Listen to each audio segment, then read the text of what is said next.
everybody, it's Katie Swain, Director of Alumni Affairs at Shepherd University, here with another Shepherd University Alumni Association highlight. And this month we'll be featuring Aly Nazarok. So I'm going to let Randy Friend, our board president, take it away from here. Yeah, thanks, Katie, and welcome back, everybody. Hopefully, you're enjoying these series as we've gone through them. They've been exciting for both of us to be engaged and obviously learning a lot about our alums throughout our entire Shepherd network. So, that being said, we want to introduce Aly, but we're going to let Aly introduce herself, really. She's perfectly capable of doing those things. So, Aly, give us a little background of who you are and then your connection with Shepherd. Yeah, so I started at Shepherd in 2018, political science major, and I ended up double majoring in political science and global studies with a minor in psychology. Loved it so much that I couldn't leave. So I got my master's in Appalachian Studies and was able to have a graduate assistantship. And then I'm originally from New Jersey, but I loved the area so much. And that's what drew me to Shepherd, that I ended up staying and getting a job in the local community. Nice. Well, let's start with that kind of adventure from New Jersey. How did you even find Shepherd to begin with?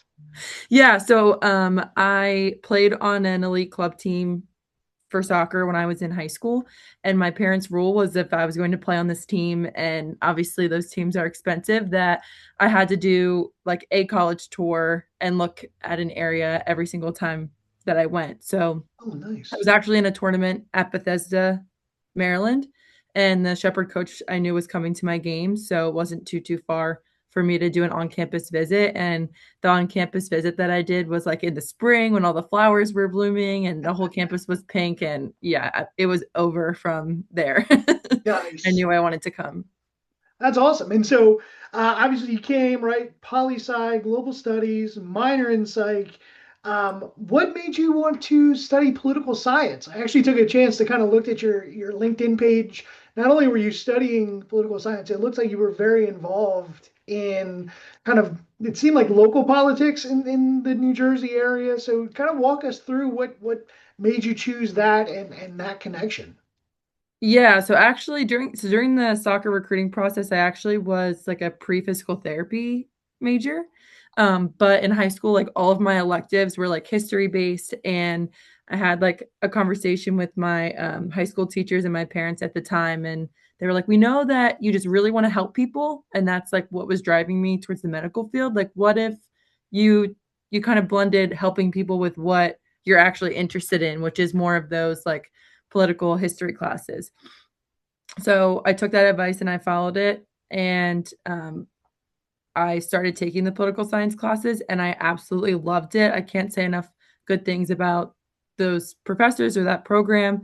And I got really ingrained in everything political science from there. So I was a part of the civility club. I restarted the Young Dems during the 2020 election cycle when I was at Shepherd. I was in student government. I had like 3 on-campus internships. So Wow. everything kind of that I got involved in stemmed from academics. Wow, that's awesome. And so how like that's a lot in and of itself. So you're balancing that and playing soccer at Shepherd at the same time. Like how are you able to do that? Balance that kind of crazy schedule? You know, sometimes I wonder that now being an adult because I'm like asleep by 10:30. I'm like, how did I do that? No, but I was really passionate and I had a really great support system. So I would say I had really great friends. I was able to meet a really awesome people. And in addition, I felt like I had a lot of support and encouragement from the staff and faculty. Like, yes, you can definitely do this. Hey, let's make sure that we tell your coach and we can balance this. So there definitely was an open line of communication between athletics and myself and then faculty, which really helped make it work. Yeah, that's awesome. That's awesome. And so you kind of had this adventure, right? You do political science, global studies, and then what I love is that you go from like global studies to a very regionalized studies, map studies, right? So what made you want to have that as a master's degree? When I was looking at doing my master's at Shepherd, the fact that you can kind of customize the Appalachian Studies degree to what your specific interests are is really what kind of sealed the deal for me. There was an array of different um, types of people and students in my classes, age, what their interest is, what their job placement wanted to be, but that helped our learning so much because you were able to soak up information from so many different diverse fields and backgrounds.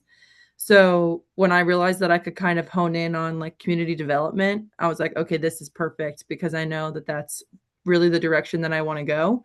Um, and I won't be able to customize something like this at a lot of other places and have the freedom to do so. Yeah.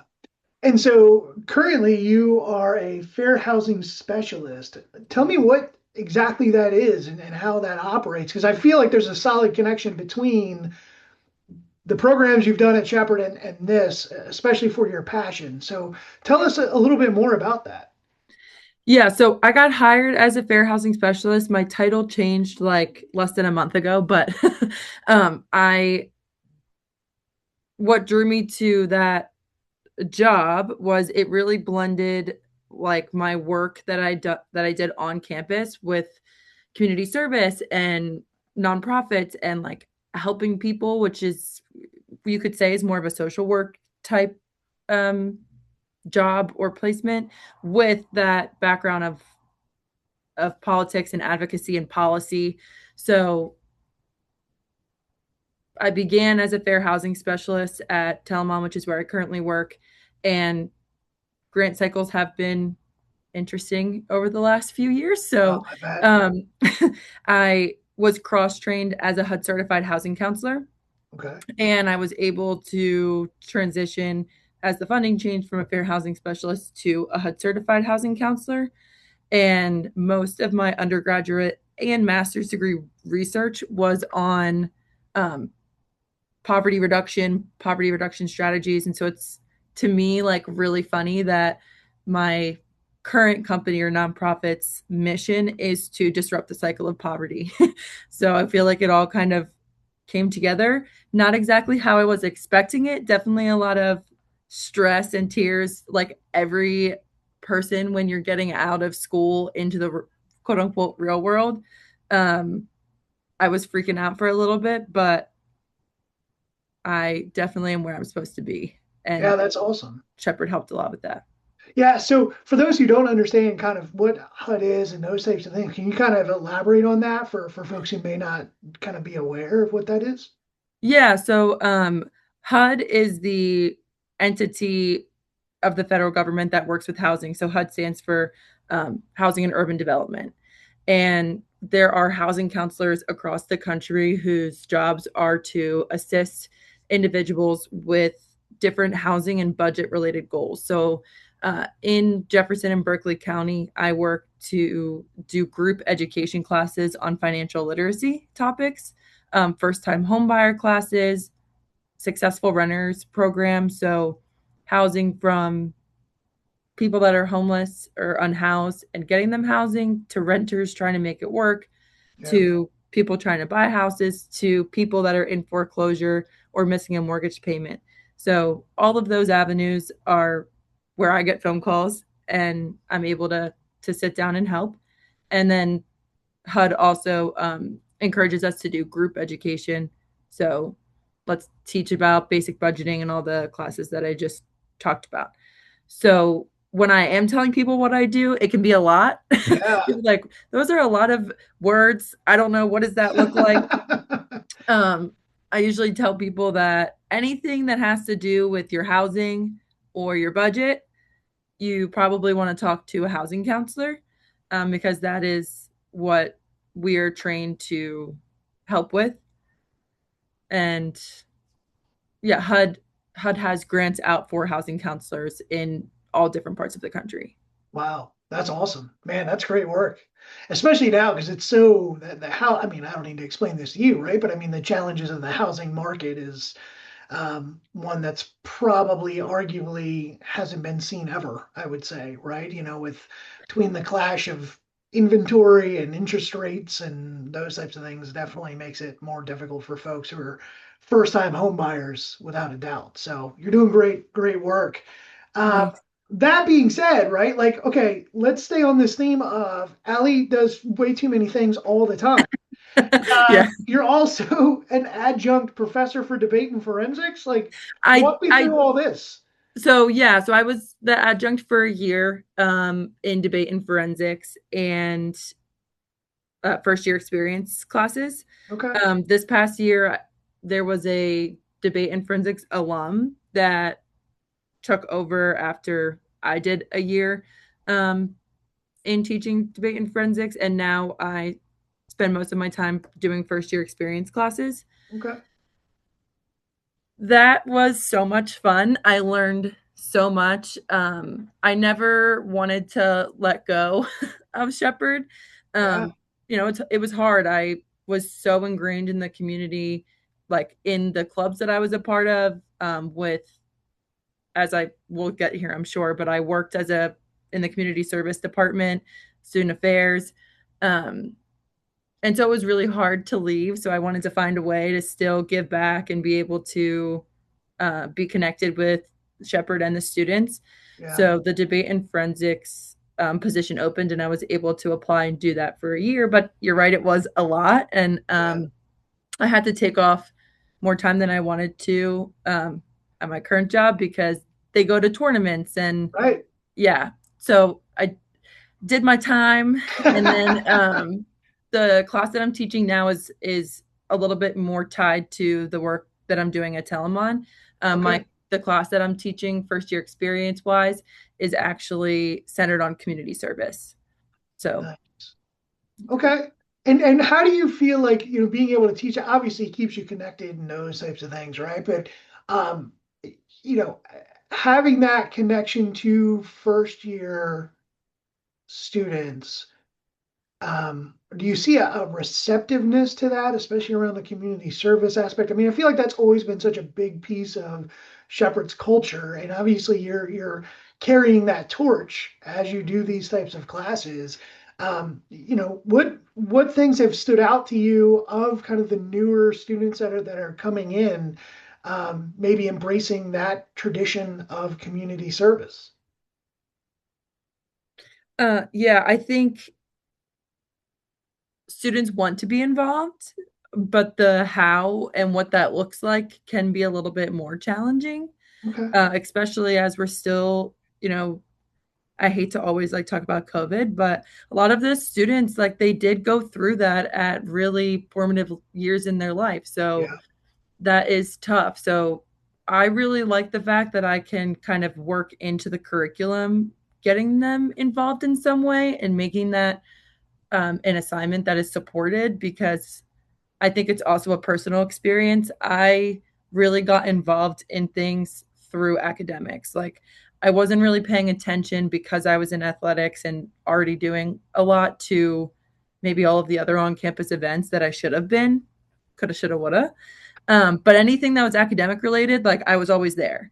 Yeah. So, and that then led me to all of these other amazing things. So I'm hoping to provide that pathway, and I can tell that some of the students are like, "You're gonna make me go where and do what?" you know, Yeah. um, this is a class. I have to go to this thing. But then I have heard after, like when we have like the discussion boards, they're like, "Oh, I'm actually really glad I did this. I didn't realize this many people would be interested in that. I had no idea that this existed." Which is the whole point of having that class. So that Yeah. makes me really happy that maybe they weren't planning on going or getting that knowledge, but then once they were able to, it helped them stay connected. Yeah, man, that's awesome. Very cool. And so you obviously have the first year experience. You have clearly your full-time career that you're a part of. I would even make the assumption that being in that career, you probably are things that are not in a standard 9 to 5 operation, right? Especially if you're doing trade, Correct. things like that, right? So how do you find Aly time? Like what is Aly doing when she's not doing things for everyone else? I also coach. And Still. there's more. Okay. So let's break into that, right? um, yeah, Allie doesn't love Allie time. No, but I find so much joy in what I do, and I really feel like I found my purpose and my passion. Like the current work that I do now, I'm really glad I get paid for it. But if I didn't, like it would still be something that I would want to do Yeah. and It's volunteer awesome. for. Like I always tell people, like I have the best job in the world. I get paid to help people. Like what is better than that? Nothing. Yeah. So, although it can be like a little bit draining, the flexibility, like you're saying, of our schedules and things can make it easier. Okay. Um, and then although it's like maybe not the traditional like alley time, being able to coach and still like be outside and be on a field and all of those things like really does help me because otherwise I'd probably just go watch Netflix on my couch and do nothing, maybe some TikTok scrolling. But twice, three times a week I'm back on a soccer field and getting to Nice. help 12-year-old girls. I was going to ask, like, what age group is it? Is it through the county, or is it through if they're 12, so maybe middle school? Like, what type of group are you coaching? It's a club called Epic. Okay. And it's local. Most girls are from Jefferson County, but then we have a few that are scattered throughout. I actually do it with one of my old teammates. Her name's Paris Kimbrell. So we Nice. played together at Shepherd, and then um, when I was getting done, one of the moms that I had done a Shepherd camp for her daughter is in charge of the club.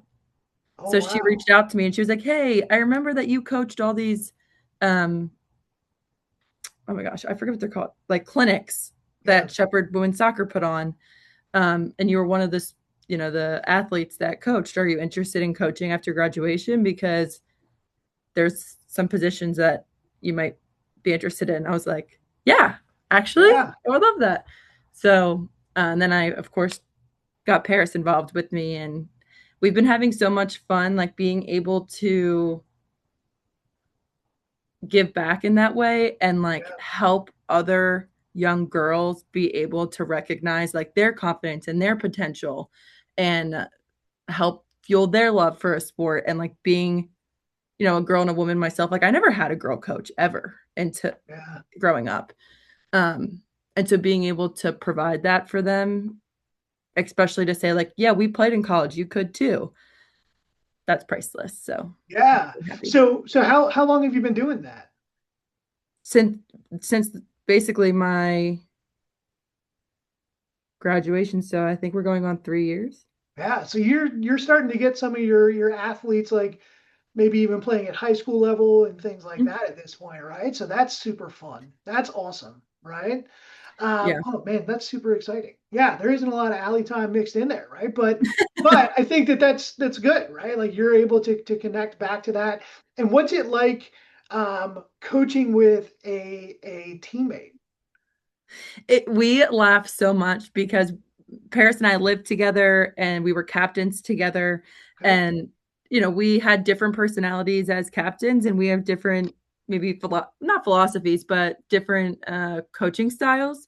So we crack up at each other, but it's such a good thing. Like we have such a good dynamic and like respect for each other that then it gives the girls kind of like a happy medium Yeah. of both things. But yeah, being able to like have that connection from 2019 together, like when she was a Yeah. freshman and I was a sophomore, or maybe I'm 2 years older than her. I guess I was a junior when she was a freshman. And like all these years later, still be on a soccer field together is really cool. That is fun. That's really great. Man, very, very cool. And so you've had all these experiences, right? Like kind of this full history and quite the broad spectrum of experiences. I think you probably are giving some great advice to those first year experienced students. For those students you don't get a chance to connect with directly, what are some of the things that you would provide guidance or thoughts on for those who either just graduated or are current students who didn't get the alley moments? There's so many pieces of advice that I want to give. but I think the few that really stick out in my head are one, just don't be afraid to show up. I think, especially what generation are we on now? The Gen Yeah, X? you I got don't me. know, but there's a fear of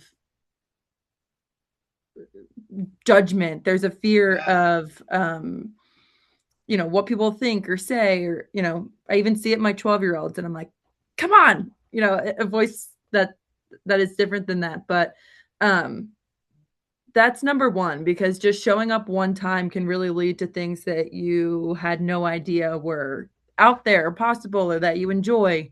Um, and I wish I would have done more of that. I got yeah, involved towards the end, towards my junior and senior year, but I didn't my freshman and sophomore year, and I definitely missed out. And I think a lot of seniors, that's what I hear, like, oh, why didn't I do this earlier? And it's really like you're in a new environment and you're scared. yeah. So, in summary, don't be afraid to show up. And then, is there a second piece of advice? Maybe smile through the overwhelmness, because college is a lot. Like, most Shepherd students are working and going to class and trying to be involved in things, or might not have time to be involved as they want to because they're taking care of things at home and they're working and they're trying to balance, Yeah. paying for school or financial aid or what that looks like. And um, then you have adults telling you like, this is when it's easy. I definitely had a number of people tell me that throughout college, and I'm like, but it feels like the end of the world right now. So I think just being able to smile through that and know, like, it will be okay no matter Yeah, what. I definitely, so many times throughout college, was like, this is not going to work out. This is not going to be okay. I'm not good enough for this, X, Y, and Z, and kind of gave myself too much anxiety. So looking back, I'm like, I wish someone would have told me, like, it's going to be okay. No matter what happens, no matter what path you're on, you can always, like, change. Can I tell a quick story? Do we have time? no, absolutely. Yeah, we got plenty of time. I will never forget my, like, second year as a graduate assistant. I was just trying to figure out what I wanted to do when my graduate assistantship was up. I couldn't really pinpoint, like, exactly what jobs I wanted to start applying for, which was giving me, like, so much anxiety. And my family is mostly teachers, so you get a job as a teacher and you don't usually leave. So I think all I had ever seen was you get one job and then that's your job. And Miss Holly Fry was my, like, one of my bosses at the time, and I was like freaking out this day. And she was like, I didn't know what I was doing when I was your age. And to me, that was like, what? I look up to you so much. Like, you are like the cream of the crop to me. Like, Holly's the director of student affairs. Like, what do you mean? Like, you always had to have it together. And she was like, absolutely not. I didn't really start working in this field till my 30s. When I was in my 20s, I was working like a dead end job that I hated, and I had kids, and I was still trying to figure it out. And I'm in a totally different position now, but that didn't come until a lot later, and I was like completely lost, and I was older than you. And that just, like, stuck with me Yeah, and reminded me, like, okay, even the people you look up to the most, like, have a story or have changed careers. yeah. Or so, like, the decision I'm about to make is not a definite, like, end all be all of my life. Um, and definitely changed my perspective and gave me kind of the freedom and ability to start applying. Okay, just somewhere. Yeah, It doesn't. yeah. It's okay. And gave me the freedom to kind of look into more things and be more confident in myself, and led me here. So That's awesome. Well, I think that's a great way to kind of summarize all those things. And Holly is one of my favorite people on the planet. So it does not surprise me that she had such great kind of advice. And if anything, reality check, right? It's like, yeah, look, we may fake it till we make it. You know what I mean? It's just one of those things. And Katie's shaking her head because she sees me do that all the time. Right. So, well, Aly, we appreciate you taking the time today. We know it's the middle of your day, although very flexible. You still have a regular gig or regular gigs, really, for you that you got to through. As always, we appreciate your time. And for those folks that have joined us today, if you know somebody, you want to highlight someone that's an alum in our great network of over 20,000 people, we'd love to be able to have that moment and join us. And Katie, thank you for running these. Aly, we appreciate it. And we'll see you all next time. Yeah, thanks Thanks. so much, Allie. See you guys later.